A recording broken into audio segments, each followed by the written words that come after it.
আসসালামু আলাইকুম ওয়া রাহমাতুল্লাহি ওয়া বারাকাতুহু। সুপ্রিয় দর্শক, গত 2 দিনকার একটা ভিডিও হয়তো অনেকেই দেখেছেন কিংবা দেখেননি। ভিডিওটা ছিল বীরভূম জেলার পাকুড়ের আবু বাকার মিসবাহের সঙ্গে জাহাঙ্গীর বিন বকরের যে একটা মোনাজারা হওয়ার কথা ছিল, সেই সাপেক্ষ কিছু শর্তনামা লেখার জন্য দুইজনে ওখানে প্রস্তুত হয়েছিলেন। বলার উদ্দেশ্য একটাই যে ওই ভিডিওটা আমি নিজেও দেখেছি, হয়তো অনেকে আপনারা দেখেছেন।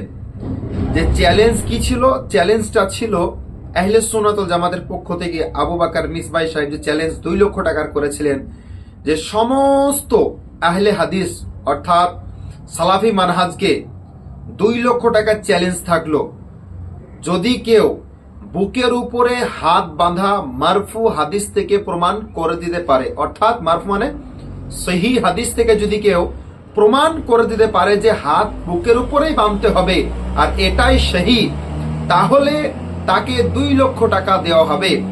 এই ব্যাপারে জাহাঙ্গীর বিন বকর মুফতি সাহেবের চ্যালেঞ্জটাকে গ্রহণ করার পরে যখন একটা নির্দিষ্ট জায়গায় মোনাজারা হওয়ার আগে যে শর্তনামা লেখার জন্য যখন প্রস্তুত এক জায়গায় যখন একত্রিত হয়েছে, সেইখানে লিখার আগে জাহাঙ্গীর বিন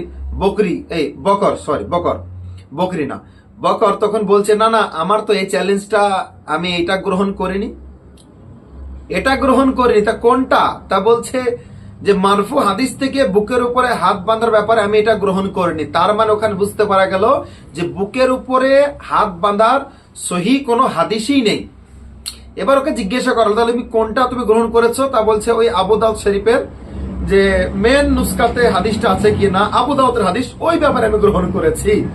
এই বিষয়ে আমি মোনাজারা করতে রাজি নয়। তার মানে এখান থেকে সুস্পষ্ট একটা বিষয় হয়ে গেল যে বকর সোশ্যাল মিডিয়াতে সে বকর করে প্রচন্ড ভাবে। সে বকর যখন আহলে সুন্নাত ওয়াল জামাতের ওলামায়ের সামনে বসেছে, তখন সে একটা বকরির মতো হয়ে গেছে।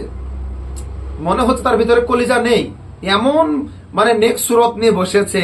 কি বলবো, আর বলার কোনো রাস্তায় খুঁজে পাচ্ছি না। তো তুমি যখন চ্যালেঞ্জটাকে গ্রহণ করেছো, তখন তোমাকে তো জেনে বুঝে চ্যালেঞ্জটা গ্রহণ করতে হতো। আবার এমন কথা বলছে মুফতি সাহেবকে যে আপনি চ্যালেঞ্জ করলেন তো আপনাকে ওখানে সব উল্লেখ করতে হতো। আরে বাবা, যে চ্যালেঞ্জ করে সে উল্লেখ করেই কথাটা বলে, এবং 1 ঘন্টার ভিডিওতে গোটাই চ্যালেঞ্জ করে না, পুরোটা চ্যালেঞ্জ নয়, একটা বিষয়ের উপরে চ্যালেঞ্জ করে, তার সঙ্গে কিছু কিছু হয়তো কথা বলে, কিন্তু চ্যালেঞ্জ একটা বিষয় থাকে। তো বকর সাহেব, আমি তোমাকে বলবো যে তোমার উচিত ছিল ভিডিওটা ভালো করে শুনে তারপরে আসা। দেখো, ওই ঘরের ভিতরে বসে বকর করলে হবে না, জায়গা মতো যখন পড়বা ধরা পড়ে যাবা। এই যেমন আপনারা দেখলেন যে ধরা পড়ে গেছে, আর এমন ভান করছে, ওহো, যেন মনে হচ্ছে ভাজা মাছটা উল্টে খেতে পারে না। তো এই প্যারে মুসলমান, বলার উদ্দেশ্য একটাই, ওই মোনাজারার শর্ত লেখার ওখান থেকে একটা জিনিস স্পষ্ট হয়ে গেল যে বুকের উপরে হাত রেখে নামাজ পড়তে হবে, এরকম একটাও সহি হাদিস নেই।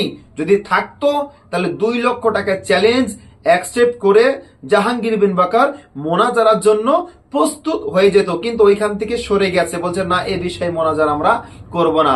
তার মানে আরো একবার প্রমাণ হয়ে গেল আহলে সুন্নাত ওয়াল জামাত নাজাত প্রাপ্ত দল, হকের উপর প্রতিষ্ঠিত দলটাই হলো আহলে সুন্নাত ওয়াল জামাত। বাকি দল সব আপনার জাহান্নামের রাস্তার দিকে নিয়ে যাবে। তাই আমি আপনাদেরকে বলবো, যারা ভিডিওটা দেখেছেন, যদি না দেখে থাকেন অবশ্যই আর একবার দেখে নেবেন, আমার কথার সঙ্গে কথাটা মিলে নেবেন, এবং প্রত্যেকে চেষ্টা করবেন যে নাজাত প্রাপ্ত দল, সাহাবায়ে কেরামের দল, আল্লাহ নবীর দল যেটা আছে আহলে সুন্নাত ওয়াল জামাত, সেটাকে প্রত্যেকে আঁকড়ে ধরে চলার চেষ্টা করুন। প্রত্যেকে ভালো থাকবেন, সুস্থ থাকবেন। আসসালামু আলাইকুম ওয়া রাহমাতুল্লাহি ওয়া বারাকাতুহু।